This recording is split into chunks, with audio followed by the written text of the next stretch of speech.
ಈಗ ನಾವಿರುವಂತಹದ್ದು ಆಂಜನೇಯ ಸ್ವಾಮಿಯನ್ನ ಆರಾಧಿಸುವಂತಹ ಗ್ರಾಮ ವಡ್ಡರಹಳ್ಳಿ ಗ್ರಾಮದಲ್ಲಿದ್ದೇವೆ.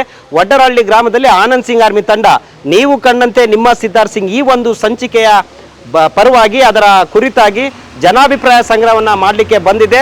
ನಮ್ಮ ಜೊತೆ ವಡ್ಡರಹಳ್ಳಿ ಗ್ರಾಮದ ಮುಖಂಡರು ಜೊತೆ ಗ್ರಾಮ ಪಂಚಾಯತಿಯ ಸದಸ್ಯರಾಗಿರ್ತಕ್ಕಂಥ ದೇವೇಂದ್ರಪ್ಪ ಅವರು ಇದ್ದಾರೆ. ಅವ್ರು ಏನು ಹೇಳ್ತಾರೆ ಕೇಳೋಣ ಬನ್ನಿ. ದೇವೇಂದ್ರಪ್ಪಣ್ಣ, ನಿಮಗೆ ನಮಸ್ಕಾರ. ನಮಸ್ಕಾರ.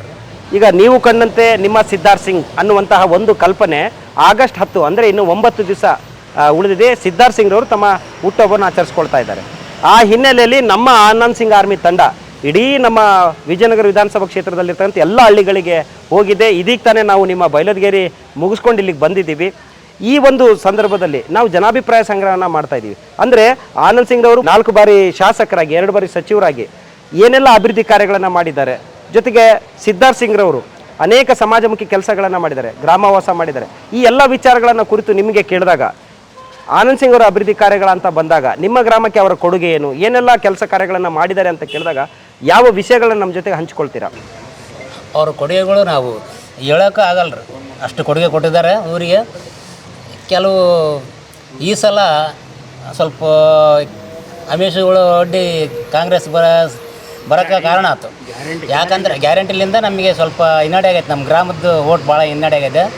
ಅವರು ಮಾಡಿದ ಕೆಲಸ ಅಂದರೆ ಫಸ್ಟ್ನೇ ಸಲ ಬಂದಾಗ ಕೆರೆ ಮಾಡಿದರು. ಕೆರೆ ಕಟ್ಟಿ ಅದಕ್ಕೆಲ್ಲ ಇವತ್ತು 245 ಕೋಟಿ ರೂಪಾಯಿ ಗ್ರಾಂಟ್ ಹಾಕಿ ಅದಕ್ಕೆ ಕೆರೆ ತುಂಬಿಸೋ ಯೋಜನೆ ಮಾಡ್ಯಾರ. ಈಗಿನ ಶಾಸಕರು ನಾವು 4 ಸಲ ಹೋದ್ರೆ ಒಂದು ಪೈಪ್ ಜೋಡ್ಸೋಕೆ ಆಗ್ಬಲ್ದು. ನಮ್ಮ ಕೃಷಿಲಿಂದನೇ ನಮ್ಮ ಜೀವನ ಹಳ್ಳಿದು, ಬೇರೆ ಅದು ಏನೂ ಇಲ್ಲ. ಅದು ಒಂದು ಪೈಪ್ ಜೋಡಿಸಿದ್ರೆ ಇಡೀ ನಮ್ಮ ಕೃಷಿಕರ ಜೀವನನೇ ಬಂಗಾರ ಆಗುತ್ತೆ. ಅಂಥ ಒಂದು ಯೋಜನೆಗೆ ಅವರು 4 ಸಲ ಅವರು ಮನೆ ಹತ್ರ ಹೋಗಿವಿ, ಇಲ್ಲಿ ಬಂದಾಗ ತಿಳಿಸಿದ್ರು ಅವರು ಯಾವುದೋ ಹಚ್ಕೊಳ್ಳೋದಿಲ್ಲ. ಅದೇನು ನಮ್ಮ ಹಳ್ಳಿ ಅರ್ಥದಾಗ ಹೇಳ್ತಾರೆ, ನಾವು ದುಡೆ ಎತ್ತನ್ನು ಬಿಟ್ಟು ಮಲಿಕೆಂಬ ಎತ್ತನ್ನ ನಾವು ಹೂಡಿಕೆಂದು ಕಟ್ಕೊಂಡ್ಬಿಟ್ಟಿವಿ ಅನ್ನೋ ಪರಿಸ್ಥಿತಿ ನಮ್ಮ ಗ್ರಾಮದ ಪರಿಸ್ಥಿತಿ ಆಗೈತೆ. ಇಲ್ಲ, ಇಡೀ ಕ್ಷೇತ್ರದ ಪರಿಸ್ಥಿತಿನೇ ಆಗೈತೆ. ಆದ್ರೆ ಅವರು ನಾವು ಹೋದ ಸಲ ನಾವು 2010 ಮೆಂಬರ್ ಆದಾಗ 104 ಮನೆ ಒಂದು ಗುಡಿಸಲಿದ್ದು ಎಲ್ಲ ಬಡ ಜನ ಗುಡಿಸ್ಲಾಕ್ಯಂದ್ರು. ಅದು ಪತ್ತಿಕೊಂಡದವ್ರದ್ದು ಜಾಗ. ಅವ್ರು ಬಂದು ಏನನ್ನ ಅವರು JCP ತೆಗೆದ್ರೆ ಎಲ್ಲರೂ ಬೀದಿ ಪಾಲಾಗ್ತದೆ. ಅಂಥ ಇದರಲ್ಲಿ ಆನಂದ್ ಸಿಂಗ್ ದಣಿ ಬಂದ ಆ ಪ್ಲೇಸ್ ನೋಡಿ ದಣಿ ಇವರೆಲ್ಲ ಮತ್ತೆ ಬೀದಿ ಪಾಲಾಗ್ತಾರೆ ಅಂದ್ರೆ 104 ಮನೆ ಹಾಕಿ 104 ಮನೆಯನ್ನು ಕಟ್ಟಿಸಿ ಎಲ್ಲ ಓಪನಿಂಗ್ ಮಾಡಿ ಎಲ್ಲರಿಗೆ ಮನೆಗಳ ಮಾಡಿಕೊಟ್ಟು. ರೋಡ್ಗಳಂತೂ ನಮ್ಮೂರು ಫಸ್ಟ್ ನಮ್ಮದು ವಿಧಾನಸಭಾ ಸೊಂಡೂರಿದ್ದಾಗ ನಮ್ಮ ಎಲ್ಲ ಮಣ್ಣು ರೋಡ್ ಇದ್ದು, ಯಾವುದೇ ರೋಡ್ ಇದ್ದಿಲ್ಲ. ಪ್ರತಿಯೊಂದು ಓಣಿಗೆ CC ರೋಡ್ ಅದು. ಆದಷ್ಟು ಇವು ಶೌಚಾಲಯಗಳು ನಮಗೆ ಗಟ್ಟಿರೋದಕ್ಕಾಗಿ ಕೆಲವು ಮಂದಿ ಮಾಡ್ಕೊಂಡಿಲ್ಲ. ಎಲ್ಲ ಮನೆಗೆ ಶೌಚಾಲಯ ಮಾಡ್ಬೇಕನ್ನೋ ಉದ್ದೇಶನಿತ್ತು, ಕೆಲವು ಜನ ಮಾಡ್ಕೊಂಡಿಲ್ಲ. ನಾವು ಅದು ಹೇಳ್ಬೇಕಂದ್ರೆ ಸಾಕಷ್ಟು ಅದಾವೆ. ನಾವು ಇವತ್ತು ಆಗಲೆಲ್ಲ ಹೇಳಿದ್ರು ಕಡಿಮೆನೇ ಅವ್ರು ಮಾಡ್ರ. ಈಗ 1 ವರ್ಷದಿಂದ ನಮ್ಮ ಒಂದು ಕೆಲಸ ಏನೂ ಆಗೇ ಇಲ್ಲ. ಆಗಲೇ ಈಗ ಇನ್ನು ನಮಗೆ 3 ವರ್ಷ ಏನೋ ಟೈಮ್ ಐತಲ್ಲ, ಬೇಗ ಬರಲಿ. ನಮ್ಮ ಸಿದ್ಧಾರ್ಥ್ ಸಿಂಗ್ 100ಕ್ಕೆ 100 ಈ ಸಲ ನಾವು ಎಲ್ಲರೂ ಸೇರಿ ಗೆಲ್ಲಿಸ್ತು ಅಂತ ನಮಗೆ ಇಡೀ ಕ್ಷೇತ್ರ ಜನ ಅದನ್ನೇ ಆಸೆ ಇಟ್ಕೊಂತಾರೆ. ಇದಂತೂ ನಿಜಕ್ಕೆ 10ನೇ ತಾರೀಕು ಅವ್ರು ಹುಟ್ಟುಹಬ್ಬಕ್ಕೆ ಶುಭಾಶಯ ಹೇಳ್ತಾ ನಾನು 2 ಮಾತು ಮುಗಿಸ್ತೇನೆ. ಈಗ ನಮ್ಮ ಜೊತೆ ಮಾತಾಡಲಿಕ್ಕೆ ವಡ್ಡರಹಳ್ಳಿ ಗ್ರಾಮದಲ್ಲಿರ್ತಕ್ಕಂಥ ಮತ್ತೋರು ಮುಖಂಡರಾಗಿರ್ತಕ್ಕಂಥ ವೀರಭದ್ರಣ್ಣ ಇದ್ದಾರೆ. ಅವರನ್ನ ಮಾತಾಡಿಸುವಂಥ ಪ್ರಯತ್ನ ನಮ್ಮ ತಂಡ ಮಾತಾಡ್ತದೆ. ವೀರಭದ್ರಣ್ಣ, ನಮಸ್ಕಾರ. ನಿಮಗೆ ನಮಸ್ಕಾರ. ನೀವು ಕಾಣುತ್ತೆ ನಿಮ್ಮ ಸಿದ್ಧಾರ್ಥ್ ಸಿಂಗ್ ಅಂತ ವಿಚಾರಗಳು ಬಂದಾಗ ಯಾವೆಲ್ಲ ವಿಷಯಗಳನ್ನ ಆನಂದ್ ಸಿಂಗ್ ಮತ್ತು ಸಿದ್ಧಾರ್ಥ್ ಸಿಂಗ್ ಅವ್ರ ಬಗ್ಗೆ ನೀವು ಹಂಚ್ಕೊಳ್ಳಿಕ್ಕೆ ಇಷ್ಟಪಡ್ತೀರಣ್ಣ? ಸಿದ್ಧಾರ್ಥ್ ಸಿಂಗ್ ಒಂದು ಕಾಣಬೇಕಂದ್ರೆ ಬರೀ ಒಂದು ಫೋನ್ ಹಾಕಿದರೆ ನಾವು ಅದನ್ನು ವಿಚಾರ ಮಾಡ್ಕೊಂಡು ಎದುರಿಗೆ ಕಾಣ್ತಾನೆ. ಕೆಲವು MLAಗಳು ಶಾಸಕರು ನೋಡಿದ್ದು ಭಾಳ ಜನ ಎಷ್ಟು ಸಲ ಫೋನ್ ಮಾಡಿದ್ರು ಫೋನ್ ರಿಸೀವ್ ಮಾಡಲ್ಲ. ಕಣ್ಣಿಗೆ ಕಂಡಂಥ ವ್ಯಕ್ತಿ ಅಂದರೆ ಸಿದ್ಧಾರ್ಥ್ ಸಿಂಗ್ ನಾವು ನೋಡಲಿಕ್ಕೆ. ನಮ್ಮೂರಲ್ಲಿ ಅವರಪ್ಪ ಮಾಡಿರೋಂಥ ಅಭಿವೃದ್ಧಿ ಬಹಳ ಇದೆ ಸರ್. 104 ಮನೆ ಕಟ್ಟಿಕೊಟ್ಟಿದ್ದಾರೆ, ಡೋರ್ ಹಾಕಿ ಮನೆ ಕಟ್ಟಿ ಮೀಟ್ರ್ ಹಾಕಿ ಎಲ್ಲ ವ್ಯವಸ್ಥೆ ಮಾಡಿಕೊಟ್ಟಿದ್ದಾರೆ.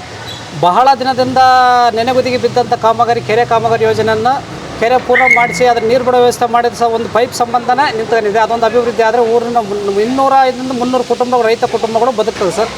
ಅದು ಒಂದನ್ನು ಆದಷ್ಟು ಬೇಗ ಮಾಡಿಸ್ಕೊಡ್ಬೇಕಂತ ಈಗಿನ ಶಾಸಕರಿಗೆ 4ರಿಂದ 5 ಸಲ ಬಾರಿಗಳು ಮನವಿ ಪತ್ರ ಸಲ್ಲಿಸಿರುವಾಗಿ ಅದು ಸಹಕಾರಿ ಆಗಿಲ್ಲ ಸರ್. ನಮಗೆ ನಾವು ಕಂಡಂಥ ಸಿದ್ಧಾರ್ಥ್ ಸಿಂಗನ್ನು ನೋಡಿದರೆ ನಮಗೆ ಮುಂದೆ ಶಾಸಕರಾಗುವ ಎಲ್ಲ ಲಕ್ಷಣಗಳು ಕಂಡು ಬರ್ತದೆ ಸರ್. ನುಡಿದಂತೆ ನಡೆದ ವ್ಯಕ್ತಿ ಯಾರಾದಿದ್ರೆ ಅದು ಆನಂದ್ ಸಿಂಗ್ ರವರು. ಯಾವ ಭಾಗದಲ್ಲಿ ಜಾನುವಾರುಗಳಿಗೆ ನೀರು ಕುಡಿಲಿಕ್ಕಿದ್ದಿಲ್ವೋ, ಯಾವ ಇಲ್ಲಿರ್ತಕ್ಕಂಥ ರೈತಾಪಿ ವರ್ಗದ ಜಮೀನುಗಳಿಗೆ ನೀರಿರಲಿಲ್ವೋ ಅಂತಹ ಒಂದು ಮಹತ್ತರ ಯೋಜನೆಯನ್ನ, ಕೆರೆಗೆ ನೀರು ತುಂಬಿಸುವ ಏತ ನೀರಾವರಿಯ ಒಂದು ಯೋಜನೆಯನ್ನ ಅನುಷ್ಠಾನಕ್ಕೆ ತೆಗೆದುಕೊಂಡು ಬಂದು ಸಾವಿರಾರು ಎಕರೆಗಳು ಇಲ್ಲಿರ್ತಕ್ಕಂಥ ಜಾನುವಾರುಗಳಿಗೆ ನೀರಿನ ವ್ಯವಸ್ಥೆಯನ್ನ ಮಾಡಿಕೊಟ್ಟಿರ್ತಕ್ಕಂಥ ಶ್ರೇಯಸ್ಸು, ಕೀರ್ತಿ ಯಾರಾದರೂ ಸೇರ್ಬೇಕಿದ್ರೆ ಅದು ಆನಂದ್ ಸಿಂಗ್ ಅವರಿಗೆ ಸೇರ್ತಕ್ಕಂಥದ್ದು. ಇಲ್ಲಿರ್ತಕ್ಕಂಥ 100 ಕುಟುಂಬಗಳು ತಮ್ಮ ಸೂರನ್ನ ಕಳೆದುಕೊಂಡು ಎಲ್ಲಿ ನಾವು ಈ ಊರಿಂದ ಹೋಗ್ತೀವೋ ಅಂತಕ್ಕಂಥ ಆತಂಕದಲ್ಲಿ ಭಯದ ವಾತಾವರಣದಲ್ಲಿದ್ರೋ ಅಂತಹ ವ್ಯಕ್ತಿಗಳಿಗೆ ಸೂರನ್ನ ಕಲ್ಪಿಸಿ ಕೊಟ್ಟಿರುವಂತಹ ಶ್ರೇಯಸ್ಸು ಕೀರ್ತಿ ಕೂಡ ಆನಂದ್ ಸಿಂಗ್ ರವರಿಗೆ ಸಲ್ತದೆ ಅಂತಕ್ಕಂಥ ಮಾತನ್ನು ಹೇಳ್ತಾರೆ. ಒಬ್ಬ ಗ್ರಾಮ ಪಂಚಾಯಿತಿಯ ಸದಸ್ಯರಾಗಿರ್ತಕ್ಕಂಥ ದೇವೇಂದ್ರಪ್ಪಣ್ಣನವರು ಹೇಳ್ತಾ ಇರಬೇಕಾದ್ರೆ ಒಂದು ವಿಚಾರವನ್ನು ಅವ್ರು ತಿಳಿಸ್ತಾರೆ. ಮಾನವೀಯ ಮೌಲ್ಯಗಳನ್ನು ಜೊತೆಗೆ ಒಬ್ಬ ಮನುಷ್ಯನ ಕಷ್ಟಕ್ಕೆ ಬರ್ತದೆ ಅಂತಕ್ಕಂಥ ವಿಚಾರವನ್ನು ನಾವು ತಿಳ್ಕೊಳ್ಬೇಕಾಗಿದ್ರೆ ಎಲ್ಲಿ ಹೋಗಬೇಕಾಗಿಲ್ಲ, ನಮ್ಮ ಒಂದು ಕ್ಷೇತ್ರದಲ್ಲಿರ್ತಕ್ಕಂಥ ಆನಂದ್ ಸಿಂಗ್ ಅವರನ್ನ ನೋಡಿದ್ರೆ ಸಾಕು ನಮಗೆ ಗೊತ್ತಾಗ್ತದೆ ಅಂತಕ್ಕಂಥ ವಿಚಾರಗಳನ್ನು ತಿಳಿದರೆ. ಯಾವ ಒಂದು ಗ್ರಾಮ ಸಂಡೂರು ವಿಧಾನಸಭಾ ಕ್ಷೇತ್ರದಲ್ಲಿತ್ತು ಆಗ ಇದು ಒಂದು ಕುಗ್ರಾಮವಾಗಿತ್ತು. ಇಲ್ಲಿರ್ತಕ್ಕಂಥ ಮೂಲಸೌಕರ್ಯಗಳು ಎಲ್ಲಿಯೂ ಕೂಡ ಅಭಿವೃದ್ಧಿ ಆಗಿರಲಿಲ್ಲ.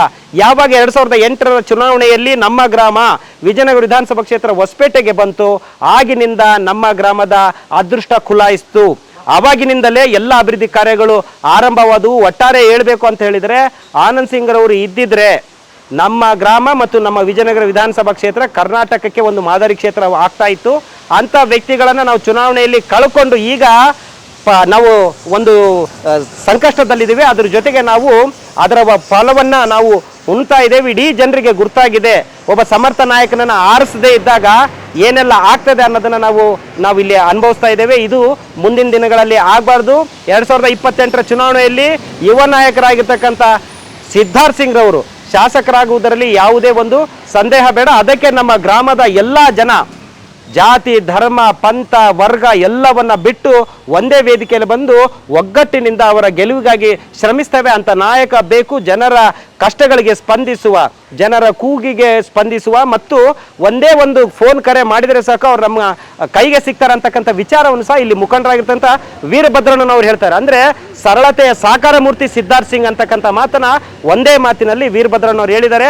ಆ ಒಂದು ತಂಡಕ್ಕೆ, ಆ ಒಂದು ನಮ್ಮ ವಡ್ರಳ್ಳಿ ಗ್ರಾಮದ ಎಲ್ಲ ಮುಖಂಡರುಗಳಿಗೆ, ಜನಪ್ರತಿನಿಧಿಗಳಿಗೆ ನಮ್ಮ ಆನಂದ್ ಸಿಂಗ್ ಆರ್ಮಿ ತಂಡ ಹೃದಯಪೂರ್ವಕ ಧನ್ಯವಾದಗಳನ್ನು ತಿಳಿಸ್ತಾ ಇದೆ.